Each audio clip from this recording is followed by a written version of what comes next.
अमित शाह से खुली बगावत को तैयार नीतीश और नायडू। शाह को खुली चुनौती, कहा तुम्हें कामयाब नहीं होने देंगे। अमित शाह की जीत के चलते चली जाएगी मोदी की कुर्सी। नमस्कार, मेरा नाम है राज के वर्मा और आप देख रहे हैं रिपोर्टर जी।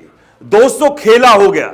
आखिर ऐसा क्या हुआ कि एक बार फिर से एनडीए में बिहार से उठी आंधी आंध्र प्रदेश तक पहुंच चुकी है। बिहार से लेकर आंध्र प्रदेश तक खलबली ही खलबली मची है। आखिर ऐसा क्या हुआ कि नीतीश और चंद्रबाबू नायडू दोनों ने तेवर दिखाना फिर से शुरू कर दिया है। और तेवर ही नहीं दिखाए बल्कि सीधे सीधे खुली चुनौती दे डाली। कहा जा रहा है कि दोनों ने बगावत कर दी। दोस्तों, जरा सोचिए, आखिर ऐसा क्या हुआ कि जिस बजट सेशन के लिए केंद्र की मोदी सरकार ने बड़ी तैयारी कर रखी है, उसी में नीतीश और नायडू खेल करने वाले हैं। नए साल का नया महीना बीतने को है, आखिरी दिन बचा है, लेकिन एनडीए के आला कमान का पसीना छूट गया है क्योंकि मुसलमानों ने बगावत कर दी है।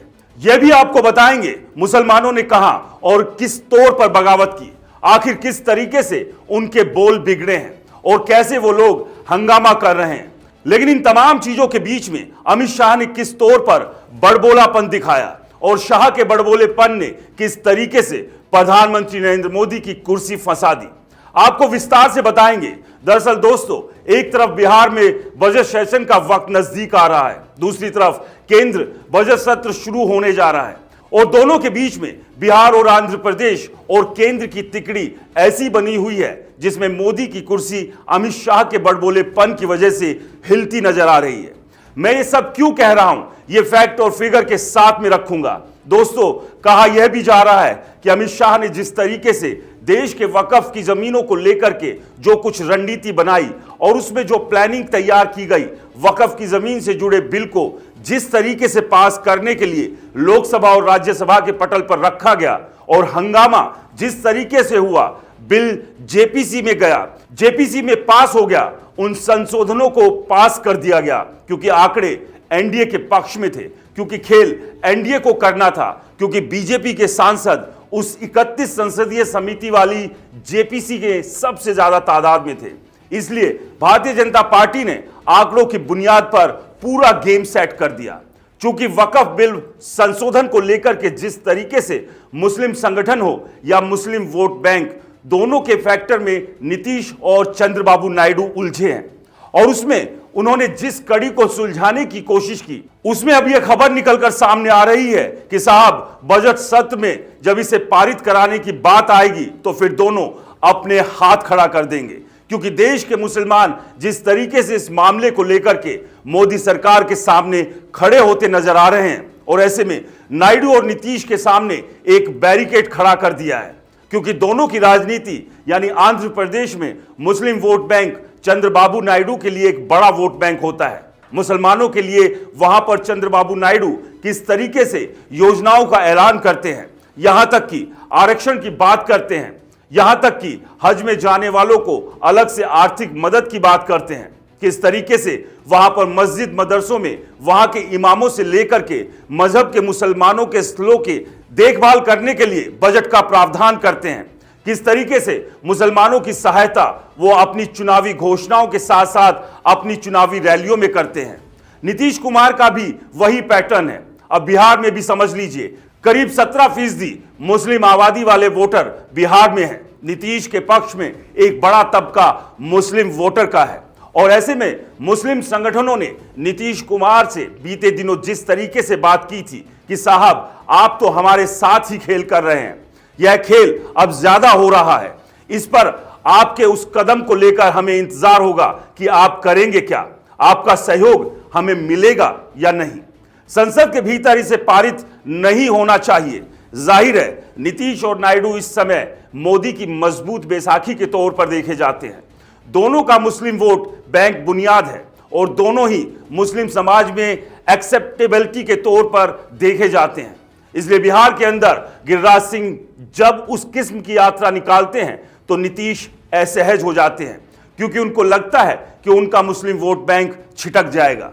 चंद्रबाबू नायडू असहज हो जाते हैं जब बटेंगे तो कटेंगे या दूसरे ऐसे नारे बीजेपी की ओर से जनता के बीच आते हैं। खैर, अब यह कहा जा रहा है कि नीतीश कुमार और चंद्रबाबू नायडू की मजबूरी हो गई कि फरवरी महीने में जिस तरीके से केंद्र में बजट सत्र चलेगा और जिस तरीके से वहां पर फरवरी महीने में इसे टेबल पर रखा जाना है पारित करने के लिए, ऐसे में दोनों हाथ खड़ा करेंगे। और अगर दोनों ने हाथ खड़े किए तो फिर यह बात सिर्फ वक्फ बोर्ड तक नहीं रहेगी, वक्फ संशोधन बिल तक नहीं रहेगी, बल्कि इसका इंपैक्ट मोदी सरकार पर पड़ेगा, जिसका सीधा असर मोदी की कुर्सी पर पड़ेगा।